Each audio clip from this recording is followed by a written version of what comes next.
And you have Democrat Governor Andrew Cuomo lighting up buildings to celebrate late-term abortions. I could go on and on. My point is that white nationalism did not do any of those things that I just brought up. Democrat policies did. Let me be clear.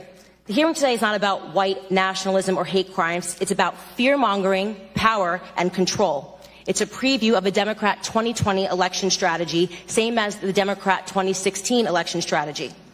They blame Facebook, they blame Google, they blame Twitter. Really, they blame the birth of social media, which has disrupted their monopoly. They called this hearing because they believe that if it wasn't for social media, voices like mine would never exist. That my movement, Blexit, which is inspiring black Americans to leave the Democrat Party, would have never come about. And they certainly believe that Donald Trump would not be in office today. Looking at the next thing to focus on now that the Russian collusion hoax has fallen apart. What they won't tell you about the statistics and the rise of white nationalism is that they've simply changed the data set points by widening the definition of hate crimes and upping the number of reporting agencies that are able to report on them. What I mean to say is that they're manipulating statistics.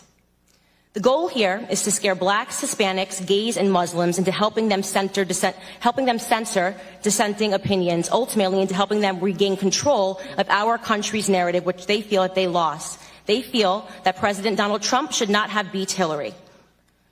If they actually were concerned about white nationalism, they would be holding hearings on Antifa, a far-left, violent, white gang who determined one day in Philadelphia in August that I, a black woman, was not fit to sit in a restaurant. They chased me out. They yelled race traitor to a group of black and Hispanic police officers who formed a line to protect me from their ongoing assaults. They threw water at me. They threw eggs at me. And the leftist media remained silent on it. If they were serious about the rise of hate crimes, they may perhaps be examining themselves and the hate that they have drummed up in this country. Bottom line is that white supremacy, racism, white nationalism, words that once held real meaning, have now become nothing more than election strategies. Every 4 years, the black community is offered handouts and fear. Handouts and fear. Reparations and white nationalism. This is the Democrat preview. Of course, society is not perfectible. We've heard testimony of that today. There are pockets of evil that exist, and those things are horrible, and they should be condemned. But I believe the legacy and the ancestry of black Americans is being insulted every single day. I will not pretend to be a victim in this country, and I know that that makes many people on the left uncomfortable. I want to talk about real issues in black America. I want to talk about real issues in this country and real concerns.